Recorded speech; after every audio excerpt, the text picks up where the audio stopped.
पण व्यवहारामध्ये असं घडतं, एखादा प्रिय पाहुणा जेवायला बसला आणि सहज त्याला जर कोणी जहरी घातला तर आपण म्हणतो या जेवायला. काही माणसं वाटच पाहतात, लगेच बसतात की तेच अवसरी पाहुणे पातलो आम्ही. असा हा पर्वकाळ आपल्या जीवनामध्ये आलेला आहे. आणि गुरुवरे बाबा असतील, डॉक्टर बाबा असतील, भास्कर बाबा असतील, गुरुजनांच्या कृपादृष्टीचा वर्षाव आपल्यावर होतो आहे.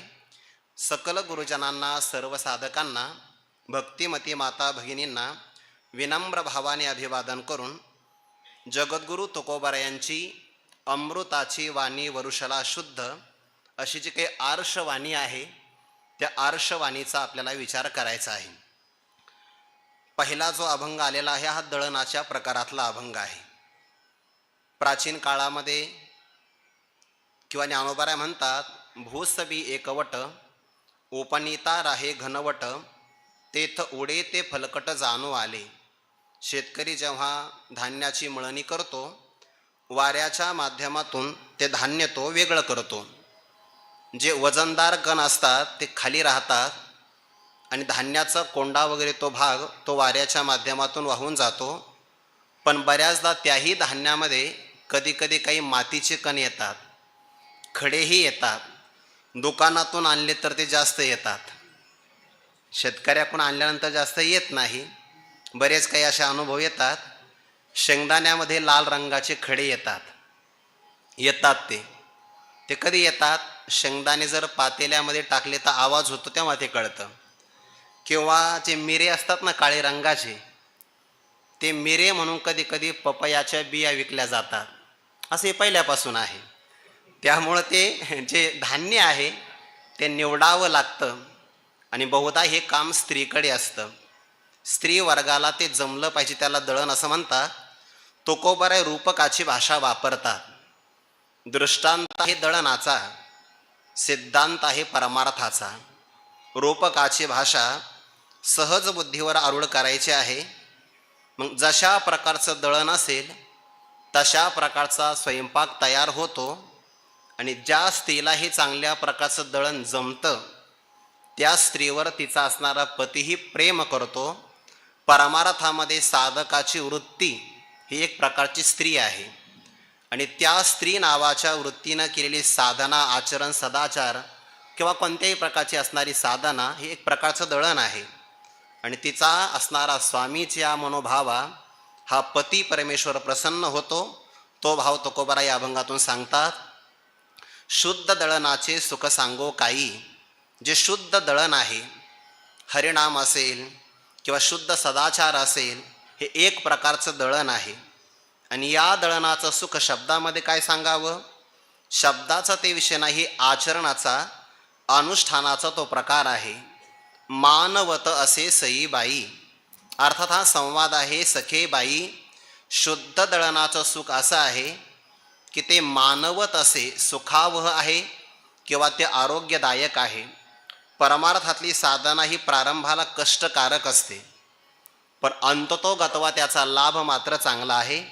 यत्त दग्रे विषमेव परिणामे मृतोपमम तत्सुखम सात्विकम प्रोक्तम आत्मबुद्धी प्रसादजम. आत्मस्वरूपाला विषय करणारी आणि त्यातून प्रसन्न असणाऱ्या बुद्धीमध्ये जे प्राप्त होतं त्याला सात्विक सुखाचा प्रकार असं म्हणतात.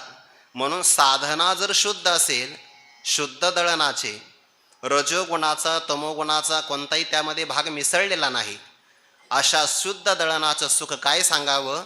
हे अनुभवाची जोगे नव्हे बोलायसे, मानवत असे सई बाई. हे सखे बाई, त्या शुद्ध साधनेचं असणारं दळण आरोग्यदायक सुखावं ठरतं आहे. शुद्ध ते दळण लवकरी पावे. परमार्थ प्राप्तीमध्ये विलंब लागण्याचं कारण प्रतिबंध आहे. ज्ञानोबाराय म्हणतात, एखाद्या व्यक्तीच्या अंतकरणामध्ये विकार जर नसेल तर त्याला परमात्म प्राप्ती लवकर होते. तया स्वांतकरण जिता सकळ कामोपशांता परमात्मा परोता दूर नाही. शुद्ध झाला की त्याला हे दळण, ही साधना लवकरात लवकर फलीभूत होते. थोडे आहे चित्त साह्य झाली या. परमात्मा कुणाला लवकरात लवकर प्राप्त होईल? ज्याच्या जीवनामध्ये कोणत्याही प्रकारचा विकार नाही, ज्याप्रमाणे पृथ्वीपासून भिंतही तयार झाली आणि पृथ्वीपासून आरसाही तयार झाला, पण जर आपल्याला फेटा बांधायचा असेल तर आपण भिंतीमध्ये बघून बांधत नाही, कारण भिंत ही अस्वच्छ उपाधी आहे. आरसा स्वच्छ उपाधी, तसं शुद्ध अंतकरणामध्ये शुद्ध साधनेला लवकरात लवकर फळ मिळतं. ते अशुद्धी हा विलंबाचं एक कारण आहे आणि मंद प्रयत्न हा सुद्धा फलप्राप्तीच्या विलंबाचं कारण आहे. ज्ञानोबा म्हणतात, एरवी अभ्यासाचा उचलता पाऊली जरी चालता, तरी दिवसा आधी ठाकिता सोहम सिद्धीते, परी ते तुला वेग नव्हेची. श्रद्धा चांगली आहे म्हणजे तो श्रद्धेने संपन्न आहे, श्रद्धा योपेत म्हटलं आहे. पण अयती, जेवढे प्रयत्न करायला पाहिजे तेवढे वेगवान प्रयत्न करत नाही. बऱ्याचदा गावाकडून येताना प्रयत्न वेगवान असतात, इथं आल्यानंतर मात्र काय होतं काय माहिती, प्रयत्न मंद होऊन जातात आणि मंद प्रयत्न साधनेतला हा भाग विलंब करतो आहे. शुद्ध ते दळण लवकरी पावे, किंवा शुद्ध साधना ही देवाला लवकर प्रसन्न करते, प्राप्त होते. आणि ती शुद्ध साधना करत असताना डोलविता निवे अष्टांगते. अष्टांग म्हणजे बाबांनी सांगितलं संपूर्ण अंग, त्याला अष्टांग म्हणतात. जेव्हा आपण साष्टांग नमस्कार घालतो की नाही, त्यामध्ये संपूर्ण अंगाचा समावेश होतो. किंवा भगवंताने 7व्या अध्यायामध्ये परा आणि अपरा अशा 2 प्रकृती सांगितल्या आहेत. भूमी रापो नलो वायू खम्मनो बुद्धिरे वच अहंकार इति यम्मे भिन्ना प्रकृतीरष्टधा. अष्टधा असणारी प्रकृती तीही घेतली तरी चालेल. डोलविता निवे अष्टांगते, ही अष्टांग प्रकृती शांत होऊन जाते. शुद्ध हे जेविता तन निवे मन, अल्पत्या इंधन बुडा लागे. कधी कधी आपल्याला हे कळतं, काही धान्य जर भिजवलं तर त्याला अग्नी कमी लागतो, कमी वेळामध्ये ते चांगल्या प्रकारे शिजून निघतात. पण कधी कधी असं होतं की उकळत्या जर आधानामध्ये काही धान्य टाकलं तर ते शिजतही नाही, असंही कधी कधी घडतं. पण शुद्ध जर दळण असेल तर जेविता तन निवे मन, मनावरही सात्विक समाधानाचा परिणाम आणि तनावर पुष्टीचा परिणाम होतो. भागवतामध्ये असं आलं आहे, तुष्टी पुष्टी क्षुद पायोन घासम. जसा जेवणारा व्यक्ती प्रत्येक घासाला तुष्टी पुष्टी आणि क्षुधा निवारण करण्याचं फल प्राप्त करतो, तसं ही साधना आहे. मनावरही परिणाम होतो आणि तनावर शरीरावरही परिणाम होतो. आणि सात्विक भोजनाचा हा प्रकार आहे बघा. रस्त्या स्निग्धा स्थिरा रुद्ध्या आहारा सात्विक प्रियाहा. हा प्रिय आहार आहे, आरोग्यही प्रदान करतो. शुद्ध साधनेचा पहिला परिणाम होतो मनावर आणि आतला परिणाम बाहेर प्रगट होतो. अंतरीचे धावे स्वभाव बाहेरी धरिताही परी आवरेना. तो झाकला जात नाही बघा. जर पेरू पिकला ना तर त्याचा सुगंध घरामध्ये आपण कोंडून ठेवू शकत नाही. तसा मनावर परिणाम झाला की तो शरीरावर होतो.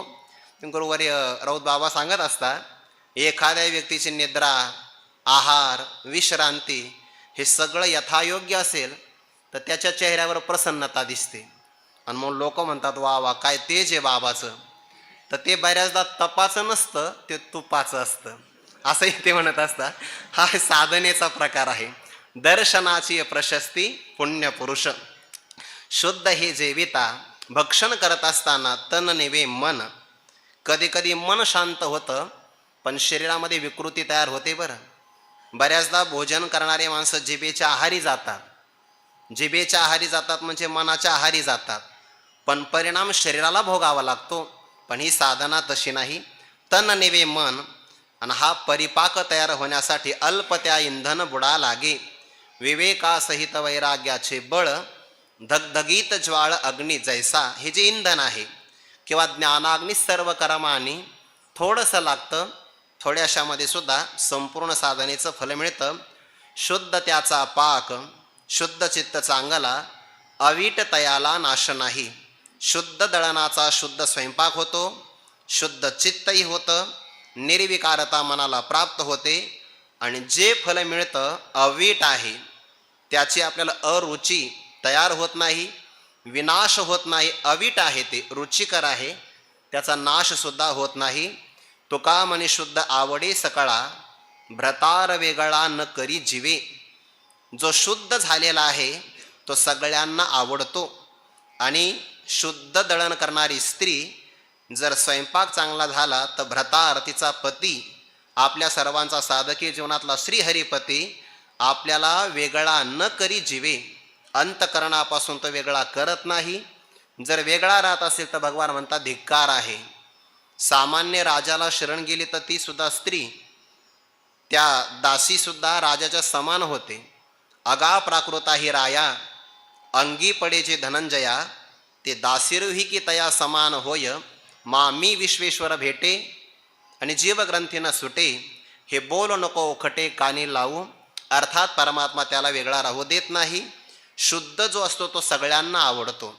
भागवतामध्ये प्रमाण आला आहे की देवाचं चरित्रसुद्धा सगळ्या प्राणीमात्राला सुखकारक ठरत नाही. भूतानाम देवचरितम दुःखायच सुखायच, पण साधूंचं चरित्र मात्र सुखायेव ही साधूनाम त्वादृशामच्युतात्मनाम. कारण जो शुद्ध आहे व्हावा वाटे जना, दुका म्हणे साठी गुणा. जशी साखर सर्वांना गोड लागते तसा जो शुद्ध आहे तो सगळ्यांना आवडतो. भ्रतार वेगळा न करी जीवे, पुढचा अभंग काल्याच्या प्रकरणातला आहे. या अभंगातून देवाची भक्तांनी व्याज स्तुती अलंकारातून एक प्रकारे स्तवन केलेलं आहे. शब्दामध्ये थोडासा कडवटपणा आहे, परंतु त्यातून देवाच्या यथार्थ स्वरूपाचा आपल्याला परिचय करून दिलेला आहे. कान होबा तू अलगट, नाही लाज बहु धीट, पाहिले वाईट बोलून या ओखटे, परेतून न संडेशी खोडी, करिशी केली घडी घडी, पाडीशी रोकडी तुटी माये आम्हासी, तो ठाईचा गोवळ, अविचारी अनर्गळ, चोरटा शिंदळ, ऐसा पिटू डांगोरा, जरी तुझी आई आम्ही घालू सर्वा ठाई, तुका म्हणे तेही तुझं वाटे भूषण, कान्होबा तू आलगट. आलगट शब्दाचा एक अर्थ आहे खोडकर, खट्याळ किंवा खोडी करण्याची ज्याला सवय आहे. एका गाथेमध्ये असा अर्थ केला, आलगट म्हणजे हलकट असा एक अर्थ केला आहे. नाही लाज, कोणत्याही प्रकारची देवाला लज्जा वाटत नाही. 12व्या अध्यायामध्ये ओवी आहे. भगवान म्हणतात तैसे ते माझे कलत्र हे जाणीजे, काय सेनीही न लजे तयांचे नेमी. भक्त काज करण्यासाठी देवाला कोणत्याही प्रकारचा संकोच वाटत नाही. काही काम पुरुष वर्गाचे असतात, काही कार्य स्त्री वर्गाचं असतं.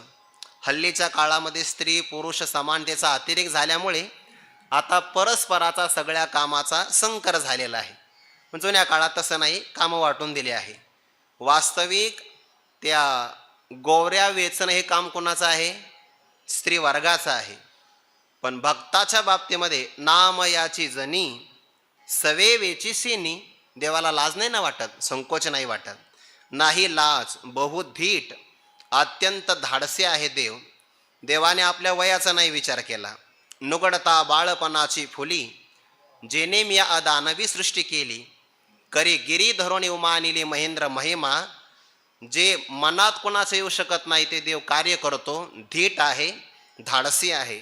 देवा ओखटे बोलून या किंवा वाईट ओखटे बोलून या पाहिले, तुला अपशब्दाने आम्ही अनेक प्रकारे बोलण्याचा विचार केला.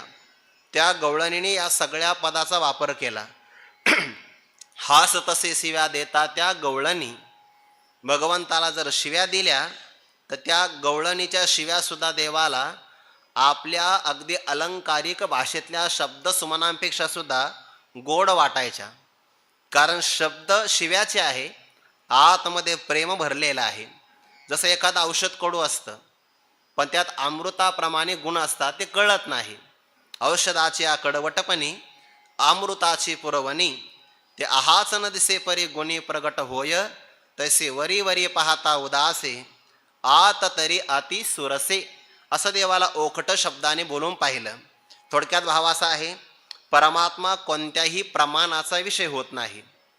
कारण त्याला आकार नाही, प्रत्यक्ष प्रमाण नाही, प्रत्यक्षच नाही तर अनुमान प्रमाणाचा विषय त्याच्यासारखा दुसरा कोणी नाही, उपमान प्रमाण नाही, किंवा पुढे अनुपलब्धी प्रमाण किंवा आणखीन एक प्रमाण राहिलं, शब्द प्रमाण शेवटी घ्यायचं आहे. प्रत्यक्ष अनुमान अर्थापत्ती प्रमाण संपाद्य संपादक भाव नाही, अर्थापत्ती प्रमाणाचा विषय नाही, कोणत्याही प्रमाणाचा विषय नाही. पण सगळ्यात प्रबल प्रमाण आहे शब्द प्रमाण. मग शब्द प्रमाणाचा तरी विषय होईल? नाही होणार. कारण शब्द प्रमाणाचा विषय होण्याकरता नाम रूप संबंध, जाती क्रिया भेद हे असावे लागतात. आणि नेमकं हे आकारामध्ये असतात, निराकाराला काहीच नाही. म्हणून परमात्मा शब्द प्रमाणाचा विषय नाही. मग शब्द तर बलवान आहे. अपौरुषेय शब्द राशीचा तो विषय म्हणत असताना फक्त अज्ञान आवरण भंग करण्याच्या उपचारासाठी म्हणावं लागतं की शब्द प्रमाणाचा विषय आहे. व्यवहारामध्ये सूर्यावर ढगाचा पडदा आला, जोराचा वारा वाहू लागला, वाऱ्याने ढगाचा पडदा दूर केला, वाऱ्याचं काम संपलं की नाही. पण माणसं म्हणतात वाऱ्याने सूर्य दाखवला. वाऱ्याने सूर्य नाही दाखवला, फक्त ढगांचा पडदा दूर केला. तसं शब्द प्रमाणाने फक्त अज्ञान आवरण भंग केलं, पण उपचार झाला की शब्द प्रमाणाने परमात्मा कळाला. म्हणून तो स्तुतीच्याही शब्दाचा विषय नाही आणि निंदात्मक असणाऱ्या निषेधात्मक शब्दाचा विषय नाही. म्हणून नेते नेते म्हणून बहुडे असा. पाहिले वाईट बोलून या ओखटे, परंतु देवा तुला खोड लागलेली आहे. आणि खोड लागली ना मनुष्याला, ते सुटत नाही बघा. त्यालाच तर खोड म्हणतात, जे कधी सुटत नाही. आपल्याकडे शब्द असतो जे त्याची खोड जात नाही, असं त्याचा वेगळा अर्थ आहे. परी तू न संडीशी खोडी, देवा तुला खोड लागली आहे. करीसी केली घडी घडी, घडी घडी म्हणजे वारंवार. खोड आहे देवाला, वारंवार ते क्रीडा करतच असतो. पाडीशी रोकडी तुटी माये आम्हासी, या पदाचे दोन अर्थ आहे. रोकडी म्हणजे प्रत्यक्ष, रोकडी तुटी आम्हासी माये पाडीशी. तो आमच्यामध्ये आणि अविद्येमध्ये तुटी पाडतो आहे. हा पहिला अर्थ झाला. कारण भगवंताचं वचन आहे, तेषामेवानुकंपार्थ महमद ज्ञानजम तमहा नाशयाम्यात्म भावस्थो ज्ञानदीपेन भास्वता. याचा अर्थ माया अविद्या यांच्यामध्ये आणि त्या मायेमध्ये तो तुटी पाडतो, वियोग करून देतो, हा एक अर्थ आहे. आणि दुसरा माये शब्दाचा प्रीती असा अर्थ आहे. देवा तुझ्यामध्ये आणि आमच्यामध्ये जे प्रेम आहे ना, या प्रेमामध्ये तो तुटी पाडतो, मुद्दाम दुरावा निर्माण करतो. का? कारण दुराव्यामध्ये प्रेम पुन्हा अधिक वाढतं. तुकोबारायचं प्रमाण आहे, गोविंदे वेधिले तुका म्हणे मन, वियोगे हे ध्यान संयोगाचे. म्हणून एकीकडे काय म्हटलंय, दुरावा निर्माण करतो, पण दुराव्याच्या माध्यमातून पुन्हा प्रेमाचा आधिक्य प्रकार निर्माण करतो. तो ठाईचा गोवळ अविचारी अनरगळ. ठाईचा म्हणजे स्वभावतः, मूळचा पाहिला तर गोवळ आहे. गोवळ गवळी किंवा गुराखी आहे. किंवा गो नाम इंद्रिय, त्या इंद्रियांना वळणारा, ताब्यात ठेवणारा. म्हणून देवाचं एक नाव ऋषिकेश आहे बघा. ऋषिकानाम ईश, इंद्रियांचा स्वामी, म्हणून त्याला गोवळ असं म्हणतात. तो ठाईचाच आहे. अविचारी, अविचारी म्हणजे अविवेकी असा एक अर्थ होतो. आणि दुसरा अर्थ, ज्याला विचार म्हणजे पृथक्करण करता येत नाही, हा एक अर्थ होतो. आणि तिसरा अर्थ, ज्याच्या स्वरूपापर्यंत विचार पोचतच नाही. ज्याप्रमाणे नौका तीराला लागली की ती आता पुढं प्रवास नाही करत. जैसी तिरी नाव न ढळे टेकली साती, तैसे जाणीव जेथ न रिगे, विचार मागुता पावली निघे, तर्क आईने नेगे अंगी जयाच्या. म्हणून त्याला अविचारी असं म्हणतात. आपण बाबांच्या मुखातून वाक्यपाठामध्ये ऐकतो, विचारापुढे टिकत नाही त्याला माया म्हणतात, आणि विचार ज्याच्या पुढे टिकत नाही त्याला परब्रह्म असं म्हणतात. अविचारणीय ते अंगा घडून जाय, असा तो अविचारी आहे. अनर्गळ स्वच्छंदी आहे. स्वे महिमनी प्रतिष्ठित हा, स्वतःच्या महिमेत राहतो, हा स्वच्छंदी अनर्गळ आहे.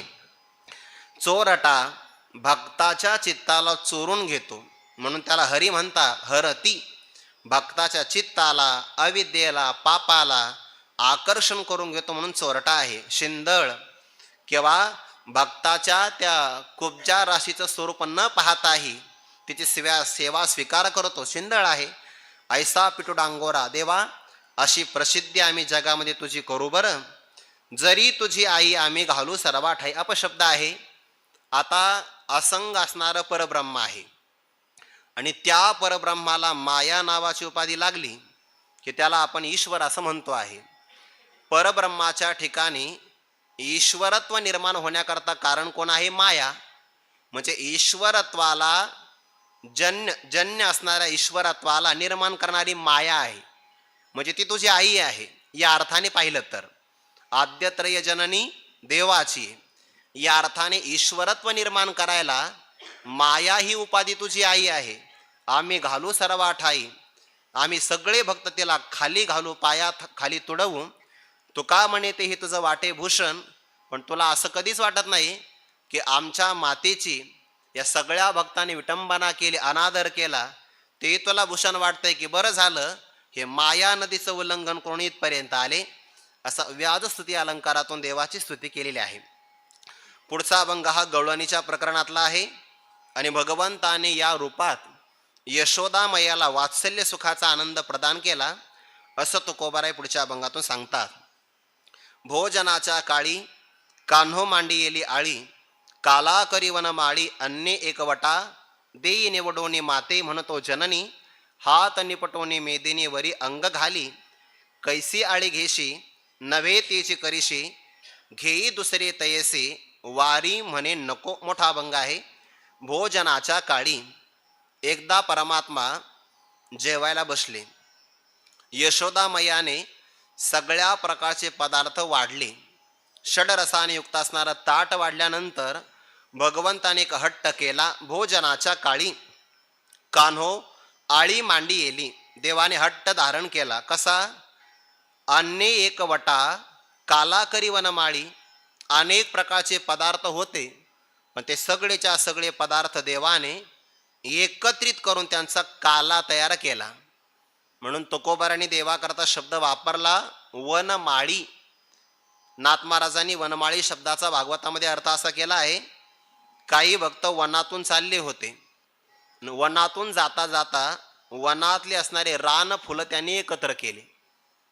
रान फुलं एकत्र करून देवाच्या गळ्यामध्ये माळ घातली. राणीची रानवट माळा, भक्ती आनोनी घातली गळा, रमा सांडोनी उताविळा, सये भाळला माळेशी.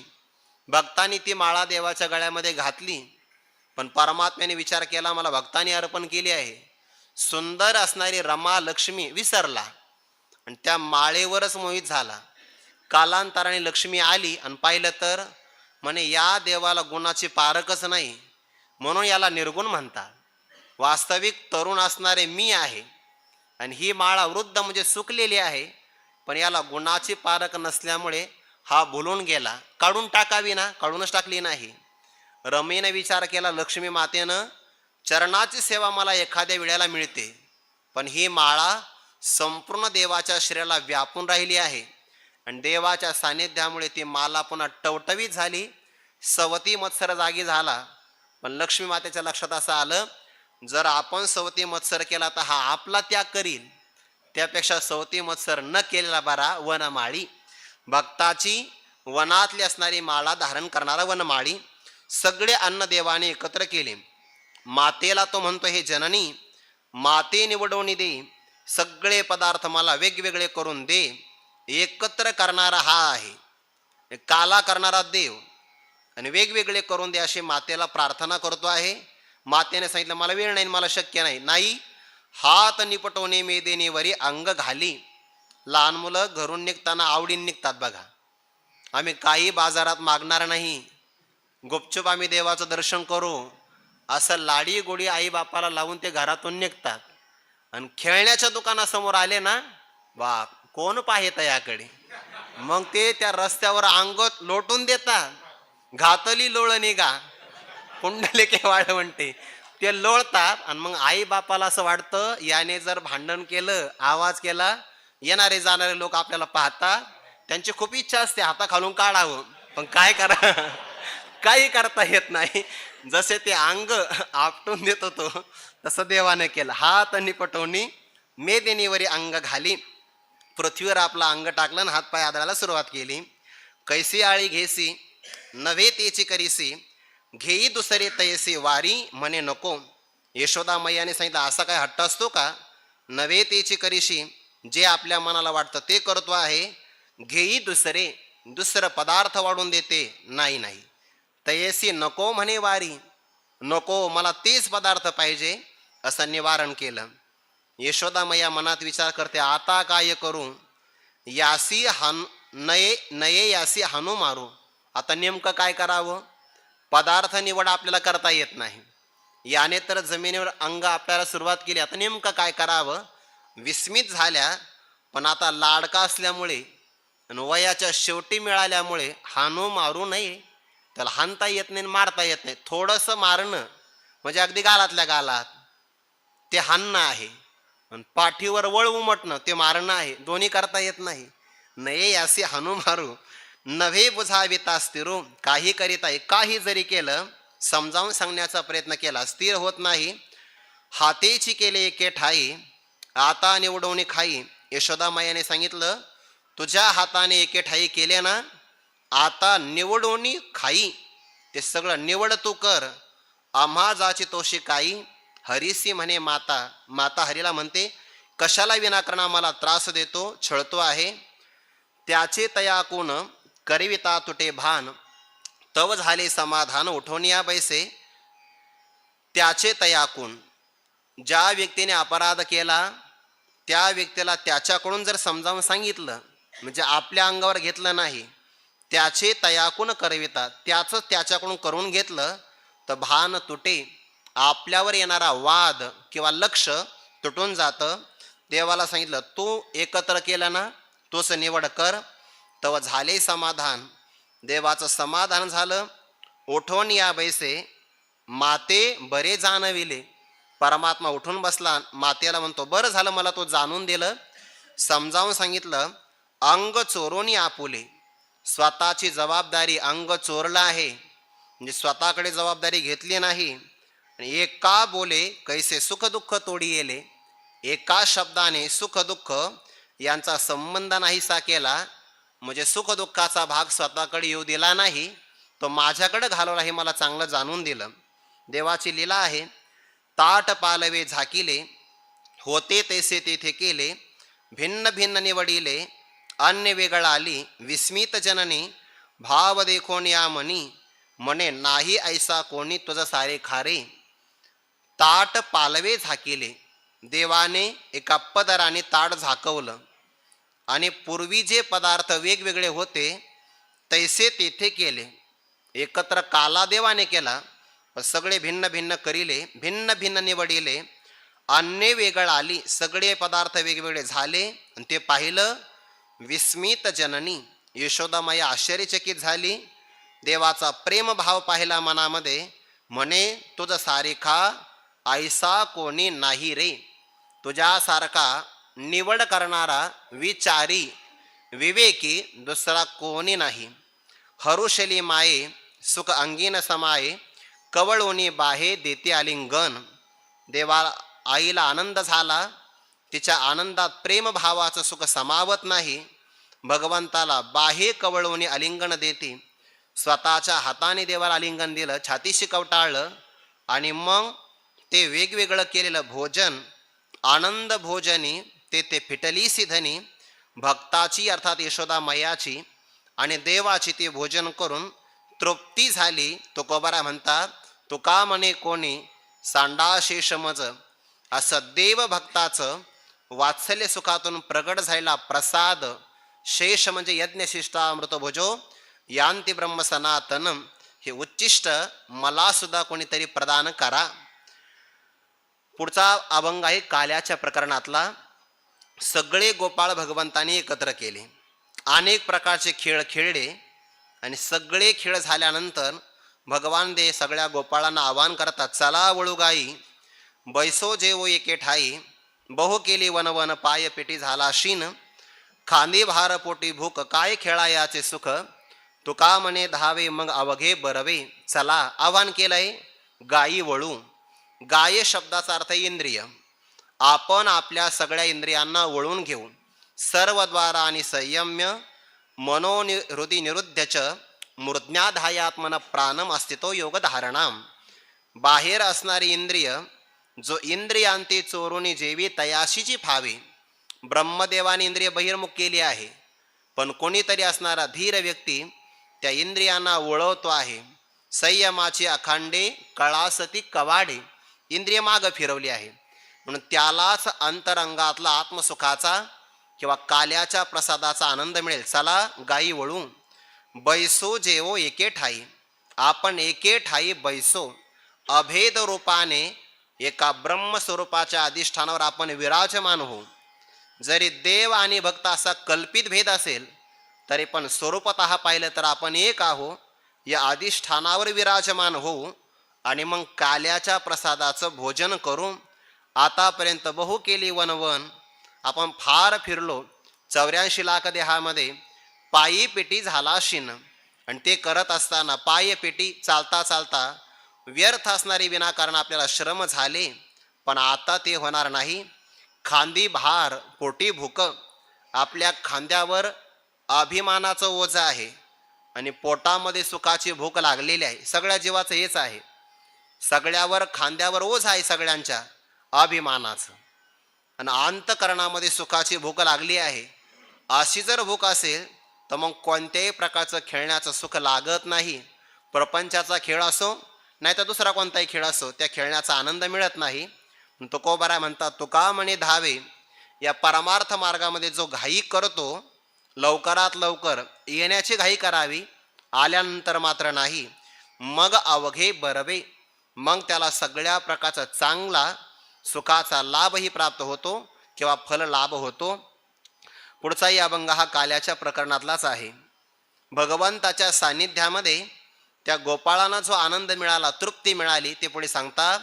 नेनो वेळ काळ झालो तुझ्याने सकळ, नाही नाही रे कानोबा भय आम्हा पाशी, वळवणी पुरविसी गाई पोटा खावया, तुझ पाशी भय हे तो बोलो परी नये, तुका म्हणे बोल आम्हा अनुभवे फोल.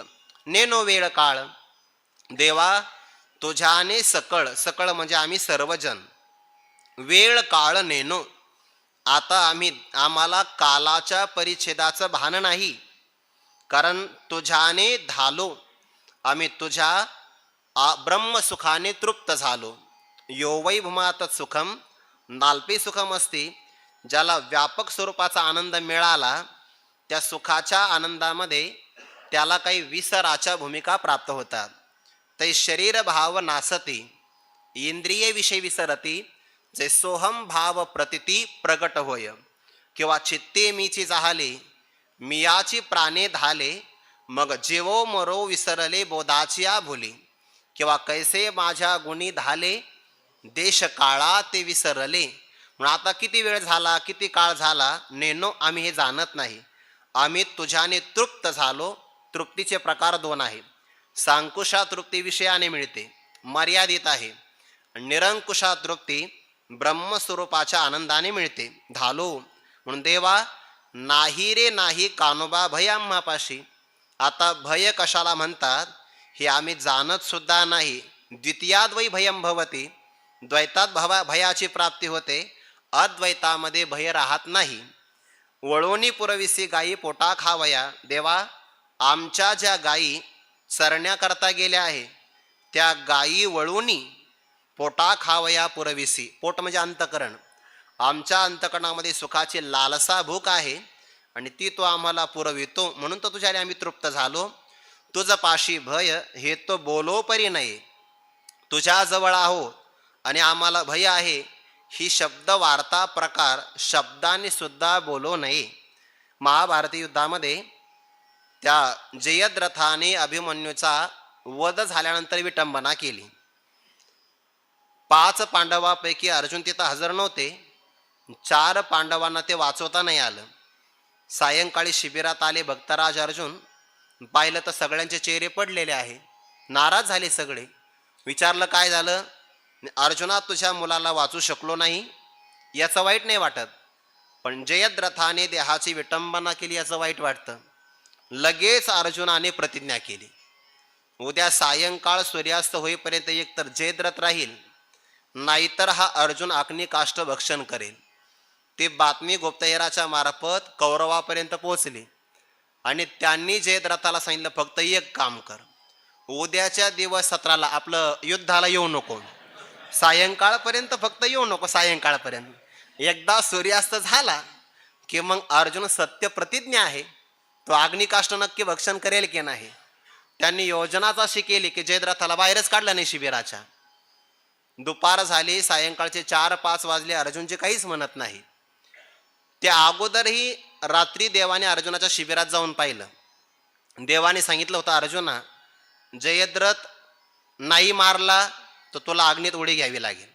बर मारला तर त्याच्या बापाने तपश्चर्या करून वरदान घेतलंय, माझ्या मुलाचं मस्तक जमिनीवर पाडण्याकरता जो कारण ठरेल त्याच्या मस्तकाचे 100 तुकडे होतील. म्हणजे मारलं तरी हानी आपलीच आहे, नाही मारलं तर हानी आपलीच आहे, असं देवाने संध्याकाळी सांगितलं होतं 6 वाजता. 12 वाजता रात्री पाहिलं तर अर्जुन झोपलेले. जाग केलं, म्हणे उद्या आपल्याला मरण्याचा प्रसंग आहे. तो गाढ झोपला. अर्जुनाने उत्तर दिलं, देवा तू जर जागा असेल आम्हाला झोपायला काय हरकत आहे. दुसऱ्या दिवशी 4-5 वाजले ना, अर्जुनजी काहीच म्हणत नाही. देवाच्या लक्षात आलं हा काहीच म्हणणार नाही, पण आपल्याला कळतं ना, न सांगता तुम्हा कळो येते अंतर. आणि मग सूर्यास्त दाखवला, अग्नीची रचना झाली, 3 प्रदक्षिणा केल्या आणि अग्नीत उडी मारणार. भगवान थांब, ते गांडीव नावाचं धनुष्य कोण उचलणार आहे पाठीमागं, त्याला बाण लावायचं आणि मग स्वर्गात जायचं. कारण तुझ्या पाठीमागे हे धनुष्य कोणाला उचलणार नाही, जागेवर हलणार सुद्धा नाही, स्वर्गात घेऊन जायचं. आता ते सगळे मंत्र, त्या प्रदक्षिणा, ते सरण रचलेलं. आणि तो जयद्रथ शिबिरात थांबला होता. सकाळपासून कोंडूनी धरीनं जेवे. तो बाहेर आला आणि समोरच उभा राहिला आणि अर्जुनाला सांगितलं, पाहतो काय, उडी मार. भगवान या क्षणाची वाट पाहत होते. जयद्रथ समोर आला. अर्जुन असा बाण मारायचा याचं मस्तक त्याच्या बापाच्या हातात जाऊन पडलं पाहिजे, तसाच बाण मारला. ते तपश्चर्या करत होता वनामध्ये, त्याच्या हातामध्ये मस्तक पडलं. त्याला पहिल्यांदा वाटलं नारळच आहे, अनुभवाची जोगे. पण नंतर मुलाचं मस्तक पाहिलं ना, हात बाजूला झाले. वरदान काय होतं, मुलाचं मस्तक जमिनीवर पाडण्याकरता जे कारण ठरेल त्याच्या मस्तकाचे 100 तुकडे. का, देव जवळ आहे. तुझ पाशी भय हे तो बोलो परी नाही, तू जवळ असताना भय काय आहे. तुका म्हणे बोल आम्हा अनुभवे फोल. देवा तुझा अनुभव आल्यानंतर इतरांचे अन्य शब्द आम्हाला फोल वाटतात. अर्थात त्या शब्दा नानुध्यायान बहु शब्दान वाचो विगलापनम हितत. पुढचाही अभंग हा काल्याच्या प्रकरणातलाच आहे, खेळाच्या प्रकरणातला आहे. सारा विटी दांडू अनेक काही खेळ मांडू, बहु अंग आले डाव स्थिर नाही कोठे पाव. कोली हाना टोला झेली तेने तो गोविला, एकमेका हाका मारी शेल जाळी. एक धरी राजे आले नाव फेरान चुकेचे धाव. पुढे एक पाठी एक एका दोघा आटी, एका सोस पोटी एक 10वे हात पिटी. तुका म्हणे आता खेळ मोडावा परता. हा विटी दांडूचा खेळ आहे, रूपक केलेला आहे, प्रपंचाचा खेळ आहे. ते विटी दांडूच्या खेळामध्ये जमिनीमध्ये एक खड्डा खणला जातो, त्याला गल्ली म्हणतात. आणि त्याच्यामध्ये विटी आडवी ठेवून दांडूने ती कोलायची असते. समोरच्या व्यक्तीला झेलता आली पाहिजे. झेलला की बाद, नाही झेलला की मग फेकायचे. दांडून लागली तरी मग खेळणारा बाद होतो, नाही लागली तर मग त्याला ते 3 चान्स असतात.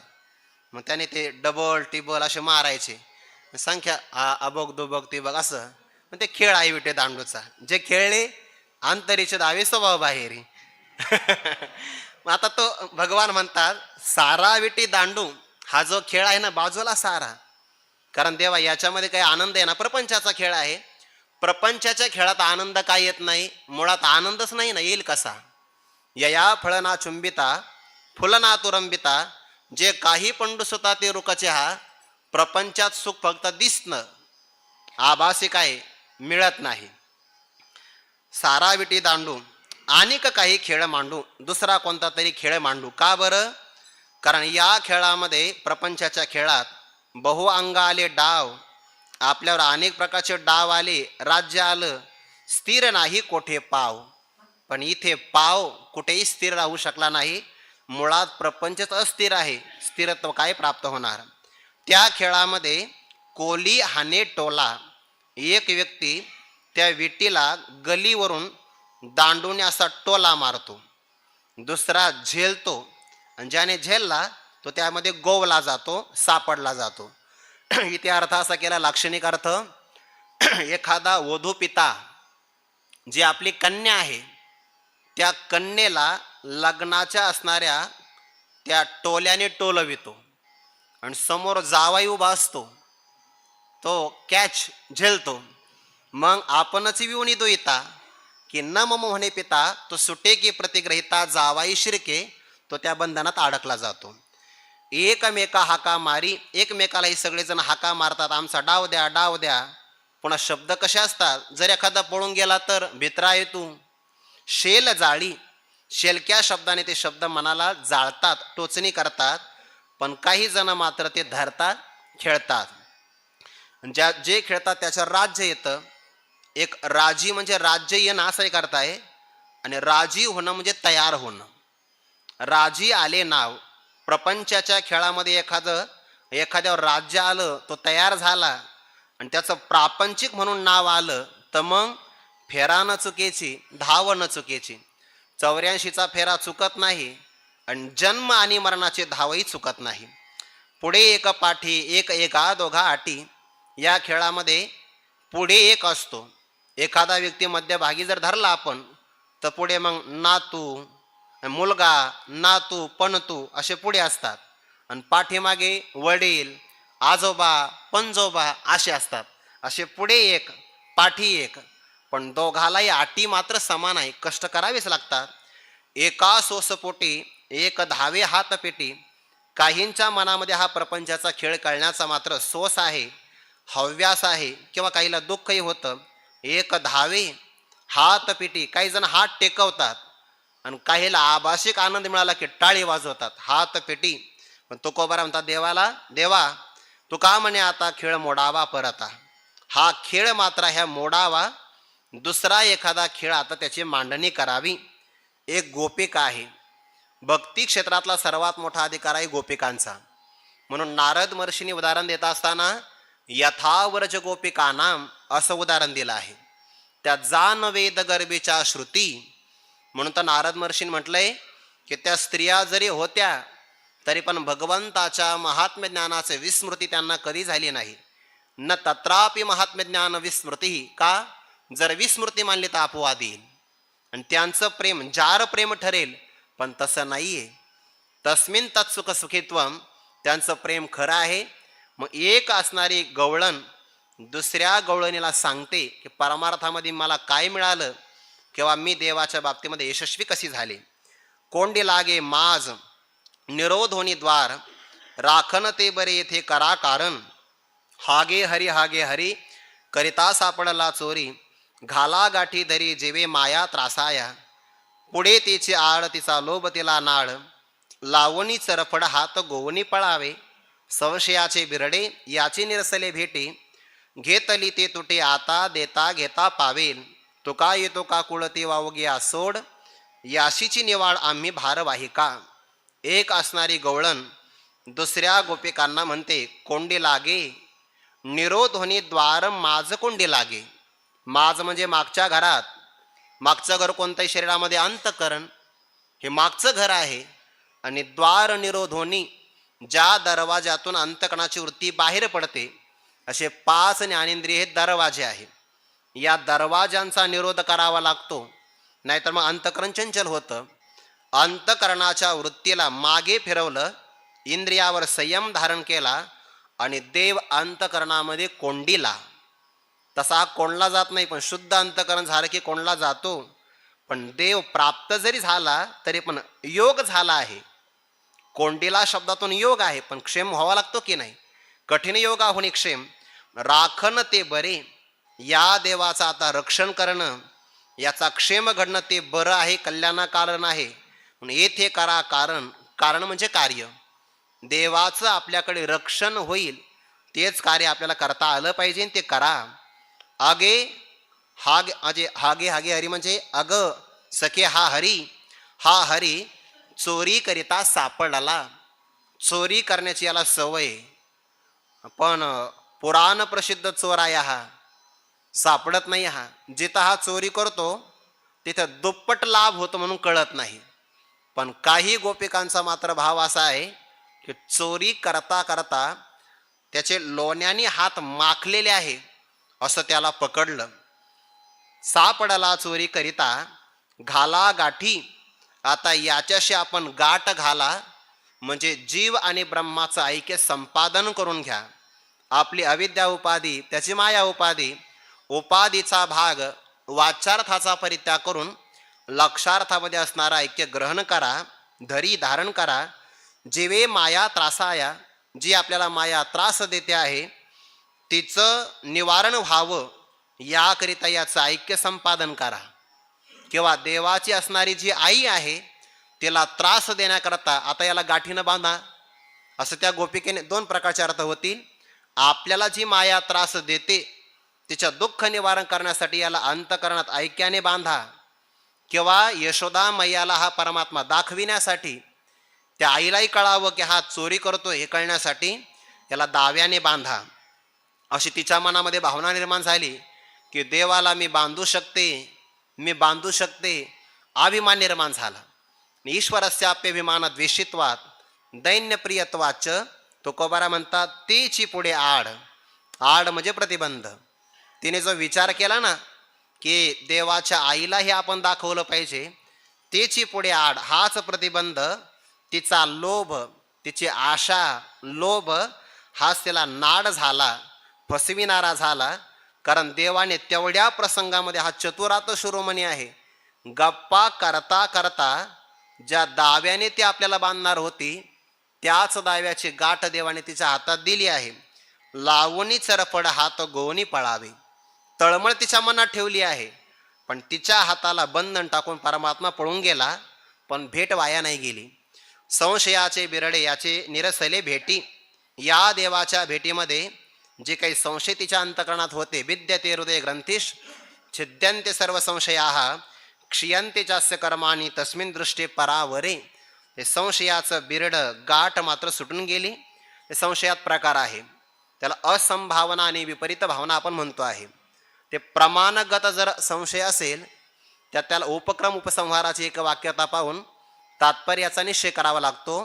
म्हणजे प्रमाणगत संशय श्रवणाने जातो आणि प्रमेयगत असणारी जी असंभावना संशय याकरच्या जीवब्रह्माच्या अभेदाला साधक युक्ती आणि भेदाला बाधक युक्ती असं यौक्तिक चिंतन करून त्या प्रमेयगत असणारी असंभावना निवृत्त करावी लागते. आणि अनात्मकार वृत्तीचा परित्याग करून सदैव आत्माकार वृत्ती या निधिध्यासनाने विपरीत भावनेची निवृत्ती करावी लागते. देवाच्या भेटीमध्ये संशयाचे बिरडे निरसले, त्याचा निराश झाला, बाध होऊन गेला. घेतली ते तुटी. आता तिचं जे काही नुकसान झालं हा एक अर्थ, किंवा संसाराच्या संबंधाबरोबर तिची जी काही तुटी झाली त्यामुळे संसार बंधन सुटलं. आता या परमात्म्याला जीवभाव देता ब्रह्मभाव घेता फावेल.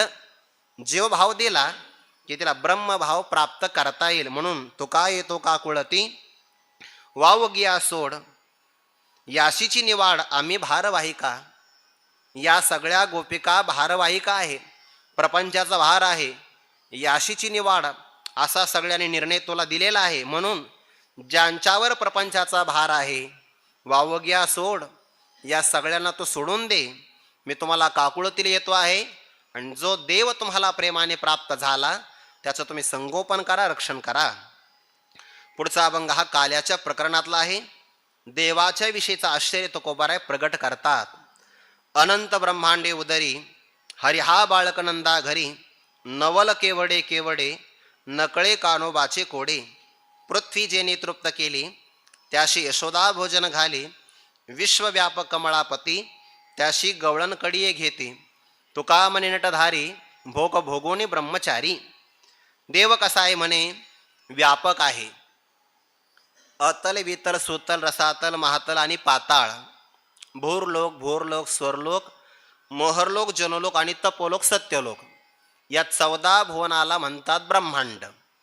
एका ब्रह्मांडाचा अध्यक्ष आहे एक ब्रह्मदेव. मग आता ब्रह्मांड किती मोठं असेल, अनंत ब्रह्मांडे उदरी. अनंत ब्रह्मांड ज्याच्या उदरात आहे आणि किती व्यापक आहे परमात्मा.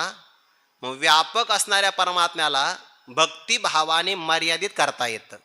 अनंत ब्रह्मांडे उदरी या सगळ्या पूर्वपदामध्ये देवाचं स्वरूप सांगितलं आणि उत्तर पदामध्ये भक्तीने कसा तो आकळला जातो, अहम भक्त पराधीनः हे सांगितलं. अनंत ब्रह्मांडे उदरी व्यापक आहे ना, पण हरी हा बाळक नंदा घरी, नंदाच्या घरी मात्र बालक रूपाने राहतो आहे, इतका मोठा आहे.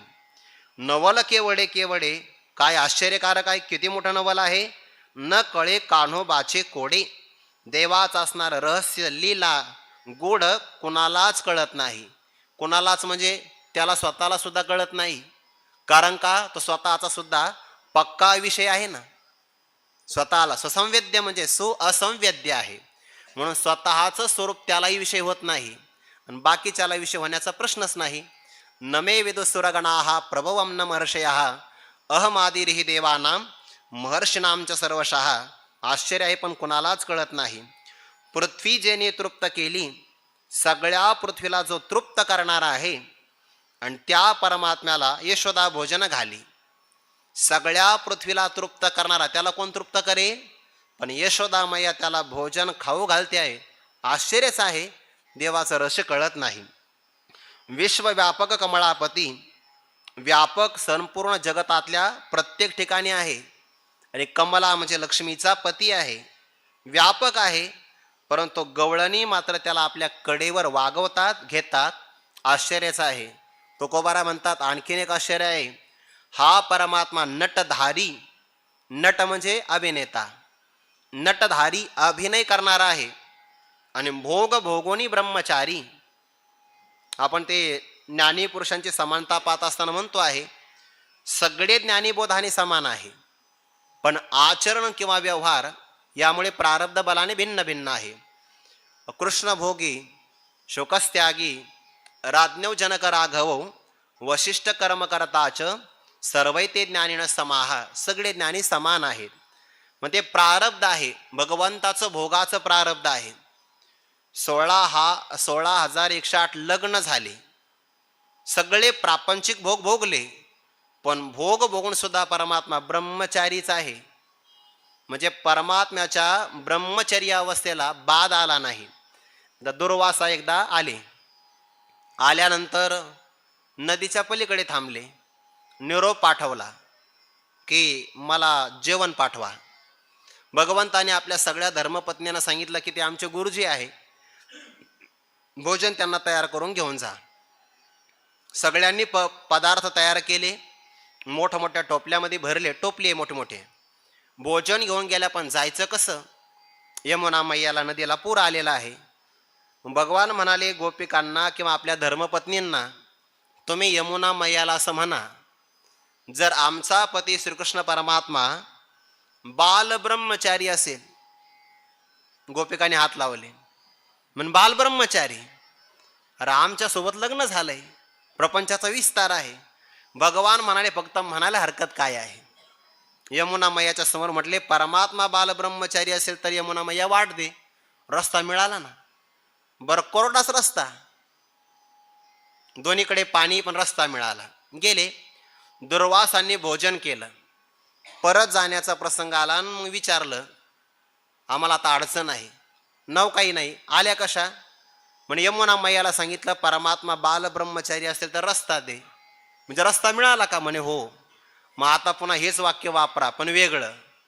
लहानपणापासून हा दुर्वासा निराहारी असेल. वा वा, गोपिका मला बरोबर आहे, जसा गुरु जसा शिष्य. आमच्या देखत भोजन केलं तर निराहारी, आणि तिकडे एवढे विवाह झाले तरी ब्रह्मचारी. पण यमुना मैयाने मात्र रस्ता दिला आणि भगवंताला विचारलं. भगवंताने सांगितलं, ज्ञानी पुरुषाची कर्म ही आभासात्मक असतात, त्यामुळे त्या कर्माचा त्यांना लेप लागत नाही. जे तत्वज्ञानी याच्या ठाई तो प्रकृती भाव नाही. जे तर कर्म जात पाही निपजत असे, ते देहाभिमान सांडोनी गुणकर्मे ओलांडोनी साक्षीभूत होणी वर्तती देही. तो कर्म करी सकळे परिकर्म बंधा ना कळे. जैसे न सिंपे जळी जळे पद्मपत्र, म्हणून त्यांना कर्माचा लेप लागत नाही. म्हणून तुका म्हणे नटधारी भोग भोगोनी ब्रह्मचारी. काल्याच्याच प्रकारातला अभंग आहे पुढे. कृष्ण गोकुळी जन्मला दुष्टा चळकाप सुटला, होता कृष्णाचा अवतार आनंद करीती घरोघर, सदा नाम वाचे गाती प्रेमे आनंदे नाचती, तुका मने हरती दोष आनंदाने करीती घोष. काल्याच्याच प्रकरणातला अभंग आहे. भगवंताचा गोकुळामध्ये अवतार झाला, जन्म झाला. खरा तर मथुरेच्या कारागृहात झाला, पण ते जन्म झाल्याबरोबर 8 वर्षाची मूर्ती, वात्सल्य प्रेम दाटून आलं. देवकी मातेने सांगितलं, या भगवंताला हृदयाशी कवटाळत बसू नका, सोडा सोडा मिठी, लपवा लपवा जग जेठी, जणे कंसासी कळेल माझ्या बाळासी मारेल, तो माझ्या बाळाचं वध करेल. त्यामुळे मोहबंद सोडा आणि देवाला लपवा. प्रश्न पडला, आपणच बंधनात आहोत, देवाला कसं काय लपवायचं? पण उचलीला कमळापती, देवाला आपल्या हातामध्ये घेतल्याबरोबर पायीची बंधने गळती, पायीच्या बेड्या तुटल्या. हातामध्ये घेतला म्हणजे हस्तगत झाला. ज्याला देव हस्तगत होतो त्याचे सगळ्या प्रकारची बंधनं आपोआप तुटतात. आपोआप बेड्या तुटल्या शृंखला, बंदाच्या अरगळा कुलुपे कोंडे. देव हातात आला ना, बंधन राहत नाही. मग परमात्मा उचलल्याबरोबर ते यमुना मैयाला पूर आला. भगवंताने सांगितलं, मला कुठं घेऊन जा? नंदाच्या घराला. मजनी गोकुळ आला. रात्री 12 वाजता जन्म झाला. भगवंताला नेलं, मायेला आणलं, पुन्हा बंधन प्राप्त झालं. देव आला तर बंधन तुटतं, माया आली की पुन्हा वसुदेव महाराजांना बंधन प्राप्त झालं. मायेत बंधन आहे आणि देवामध्ये बंध मुक्तता आहे. सकाळी सगळ्यांना जाग आली आणि तो परिणाम सांगता, कृष्ण गोकुळी जन्मला. गोकुळामध्ये परमात्मा प्रगट झाले. दुष्टा त्या कंसालाही बातमी कळाली. तसं कंसाला ती बातमी योग मायेनं सांगितली. अरे तुझं लागे वदी उपजला मजा आधी. अरे त्याचा जन्म माझ्या अगोदर झाले आहे, तो अनादी आहे, माझ्या अगोदर तो जन्माला आला. आणि ते ऐकल्याबरोबर दुष्ट असणाऱ्या कंसाला चळकाप थरकाप सुटला. परमात्मा कोण होता? कृष्णाचा अवतार होता, जो सगळ्या भक्तांच्या चित्ताला आपल्याकडे आकृष्ट करतो आहे. श्रीकृष्णाची या सौंदर्यापुढे लक्ष्मी भुलोनी झाली वेडे. मदन पोटा आले बापुडे ते तर कोणीकडे इंद्रचंद्र. ते पोतना जेव्हा भगवंताला मारण्यासाठी आली तेव्हा क्षणभर तिला सुद्धा भगवंताकडे पाहिल्याबरोबर पाहिल्या वेद लावी. ते विसरली की मी याला मारण्यासाठी आलेली आहे. पण प्रारब्धाची गती गहन असते, गहना कर्मणो गती. मग तिने भगवंताला मारण्याचा प्रकार केला. गुरुवारी श्री मारुती बाबा एक उदाहरण सांगत असतात, देवाचं स्वरूप हे सगळ्याला आकृष्ट करणार आहे. सामान्य पद्धतीनं विरोधी सौंदर्य एकमेकाला आकृष्ट करतं, विरोधी. पण देवाचं सौंदर्य मात्र असं आहे जे सगळ्यांना आपल्याकडे खेचून घेतं. जेव्हा त्रेतायुगामध्ये भगवंताने त्या समुद्रावरून सेतू बांधण्यासाठी प्रयत्न केला, देवाच्या नावाने ते मोठे मोठे पाषाण तरले. रस्ता केला होता दुतर्फा, म्हणजे 2च मार्गाचा तयार केला होता, जाण्यासाठी येण्यासाठी. पण रस्ता तयार झाला 4 मार्गाचा, 4 मार्गी. कसं काय? कारण भगवान परमात्मा चालले तेव्हा दोन्ही बाजूला विशाल काय असणारे मासे भगवंताचं स्वरूप पाहण्याकरता आले. आणि जे ते आले शतूच्या दोन्ही बाजूला, उजव्या आणि डाव्या बाजूला, तर ते पाहिल्याबरोबर तटस्थच राहिले. आता ते विशाल काय मासे त्यांच्या अंगावरून वानर चालत गेले, पण त्यांना मात्र भगवंताला पाहिल्याबरोबर शरीर भावना असती, तो त्यांना विसर पडला. का? कारण देवाचं स्वरूप आकृष्ट करणार आहे. तसा हा होता कृष्णाचा अवतार, आनंद करीती घरोघर. वास्तविक असा आहे, व्यवहारामध्ये एखाद्या घरी मुलगा झाला, पुत्रोत्सवम मन्यते, त्या घरात आनंद असतो. बाकीच्यांना होईल सांगता येत नाही, काहींना होतो पेढे खाण्यापुरता. पण हे गोकुळ आहे, इथे गोकुळामध्ये पुत्र प्राप्त झाला, यशोदा मैयाला, आणि सगळ्या गोकुळवासियांनी आनंद व्यक्त केला. म्हणजे दुसऱ्याच्या सुखामध्ये सुख शोधत असाल तर ते खऱ्या अर्थाने व्यापक अंतकरणाचं लक्षण आहे. थोडा भाव सांगून जाऊ का? दुसऱ्याच्या दुःखाने दुःखी होण्यासाठी अंतकरण मोठं लागतं, पण दुसऱ्याच्या सुखाने सुखी होण्यासाठी त्याहीपेक्षा मोठं अंतकरण लागतं. आणि हे सगळ्यांचं नसतं. दुसऱ्याच्या दुःखाने कोणी रडतं, पण दुसऱ्याला सुख प्राप्त झालं आणि त्याचा आनंद आपल्याला व्हावा हे सहसा घडत नाही. आनंद करीती घरो म्हणून गोकुळ आहे. म्हणून तर परमात्मा तिथे येतात ना. होता कृष्णाचा अवतार आनंद करीती घरोघर, आनंदाचा मग प्रकार आहे. भागवतामध्ये एवं व्रतस्व प्रिय नाम कीर्त्या जातानुरागो द्रुतचित्त उच्चैहि हसत्यथो रोदिती रोती गायन्त्युन्मादवन नृत्यती लोकबाह्याः. प्रेमाचं आधिक्य झालं की 5 प्रकार होतात. हसती, रोदिती, रौती, गायंती, नृत्यती लोकबाह्याः. त्यातला प्रकार आहे सदा नाम वाचे गाती. देवाचं सदैव कालपरिच्छेद नाही, 24 तास नाम वाचे गाती. प्रेमे आनंदे नाचती. प्रेमाने नामस्मरण, प्रेमानेच नृत्य आहे. आतून प्रेम असल्याशिवाय नाचणं घडत नाही बघा. आणि आनंद जास्त आला की माणसं नाचतात. आनंदे नाचती, सात्विक लोक नाचतात असा अर्थ घ्या. तुका म्हणे हरती दोष, आनंदाने करीती घोष. भगवंताचा आनंदाने घोष मोठ्याने केला की सगळ्या प्रकारचे कायिक वाचिक मानसिक दोष हरतात, नाहीसे होतात. पुढचा अभंग काल्याच्या प्रकरणातला. भगवान परमात्मा सगळ्या गोपाळांना एकत्र करतात. मिळवणी सकळ गोपाळ काहीत करीती विचार, जाऊ चोरू लोणी आजी घेऊ चंद्रधनी. चला विळू लाविला अजूनी, का करिता गडे हो वाट काढिली गोविंदे. मागे गोपाळांची मांदी अवघाची वावरे, कळो निधी कोणा खरे. घर पाहुणे एकांताचे नवविधा नवनीताचे, घर रिगे आपण भीतरी पूर्वी माथुलियाच्या हरी. बोलो निधी म्हणे स्थिर खुन दावी खारे क्षीर. जोगावल्यावरी तुका करीतो चाकरी. सकळ गोपाळ मिळवणी, सगळे गोपाळ एकत्र केले. देवाने सांगितलं कलियुगामध्ये संघटनेत ताकद आहे, एकत्र यावं लागेल. एकत्र जर एका विचाराचे माणसं आले तर तो लोकांत नसतो, एकांतच असतो. सकळ गोपाळ मिळवणी काही करीती विचार. आता विचार कोणता करणार आहे? एकच विचार त्यांचा, चला जाऊ चोरू लोणी. आज या गवळणींनी दयाचं मंथन करून नवनीत बाजूला काढून ठेवला आहे. ते मागून नाही मिळणार, आपल्या हक्काचं आहे, मग चोरी करावी लागेल. ते आपण म्हणतो ना व्यवहारामध्ये, सीधी उंगली से घी नाही निकलता तो नाही डबा तापवायचा. तिसरा प्रकार आहे हा, निगेटिव्ह नाही. अगदी आता ते तुम्ही म्हणल्यामुळे मला ते म्हणता आलं बरं. असाच प्रकार आहे. म्हणून आपल्या हक्काचं मिळत नसेल तर मग चोरी करायची.